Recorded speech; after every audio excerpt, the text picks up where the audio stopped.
Monsieur le directeur de santé scolaire du ministère de l'Éducation nationale, confrères journalistes, directeur de AGH, Jacques Denuzier, Madame, Monsieur les membres du nouveau comité du réseau haïtien de journalistes en santé, Madame, Monsieur les membres du réseau haïtien de journalistes en santé, Madame, Monsieur les journalistes ici présents.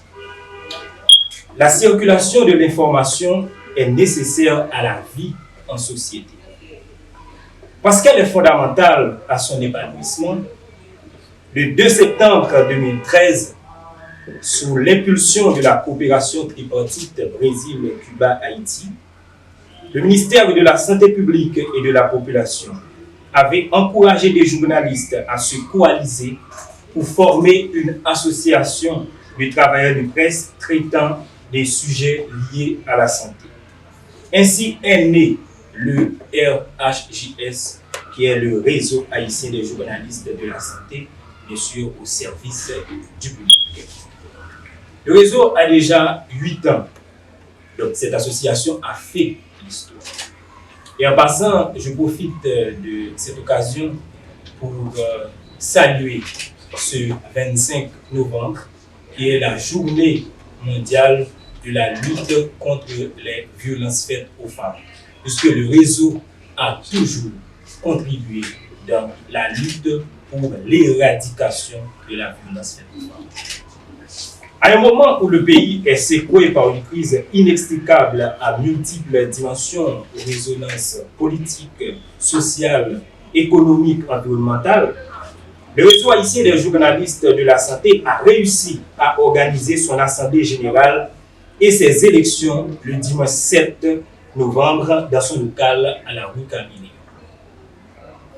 Permettez-nous de souligner à votre attention que cette rencontre entre anciens et nouveaux membres du RHJS s'était déroulée durant toute une journée en 3 grandes phases.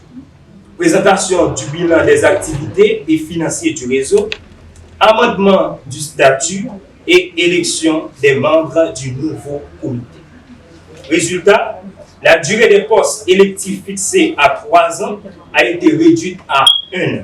Ce pour intensifier l'exercice du jeu démocratique et encourager une gouvernance plus participative. Parmi les autres changements portés à la loi mère de l'association, on notera la mise en place de conseils consultatifs formés d'anciens membres actifs du premier comité, qui sera rejoint par la suite par les anciens secrétaires généraux, dont l'objectif est de conseiller, partager des expériences et de veiller à la sauvegarde de ce patrimoine. Mesdames, Messieurs, un changement stratégique a été aussi opéré au sein du comité en vue d'augmenter sa performance. La première configuration était secrétaire général adjoint, secrétaire administratif, porte-parole, et puis on avait 3 délégués et 1 conseiller. Donc aujourd'hui, le modèle dans le plan stratégique du RHJS est donc mis en œuvre avec comme poste à pouvoir secrétaire général adjoint, un responsable de l'administration, un responsable du budget et des finances et un conseiller en développement institutionnel et levée de fonds. Quoi de plus beau que la santé? La santé est une richesse pour l'humanité. Pour protéger cette vraie richesse, et pour qu'elle arrive à s'épanouir en Haïti et à travers le monde, dans un contexte de mondialisation où la circulation des personnes, des marchandises favorise la propagation des maladies, nous avons pour devoir de porter un regard averti sur l'actualité liée à la santé.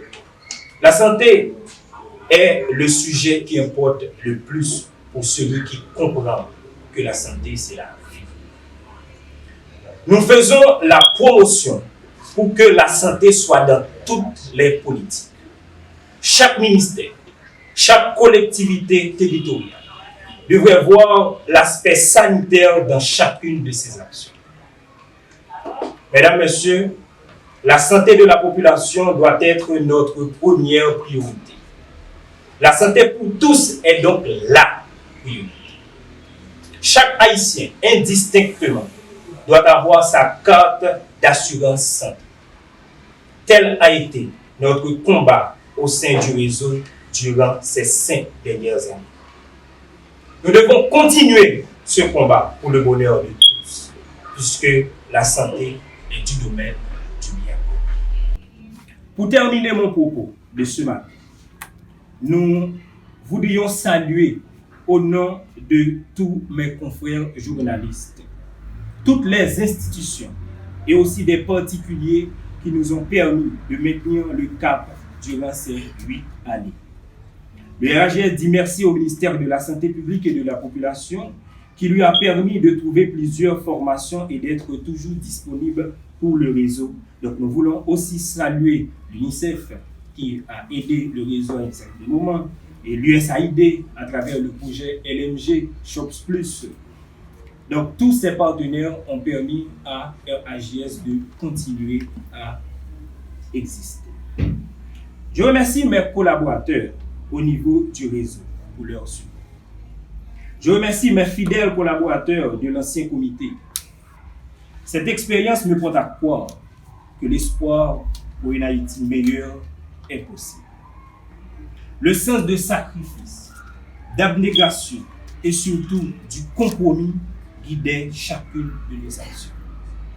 Si le réseau existe encore au travers de ces difficultés, c'est grâce au dévouement de cette équipe solide et solide. Le pouvoir ne saurait être éternel. Le pouvoir perd son sens quand il perdure. C'est ainsi qu'après 8 ans, j'ai choisi de faire un retrait et de permettre à de nouvelles têtes d'émerger. Mesdames, Messieurs, le réseau est une histoire en marche. Contribuons tous et toutes, selon notre pouvoir et dans notre sphère d'action, à consolider cette jeune institution qui apporte sa contribution significative dans l'accès équitable à l'information sur la santé.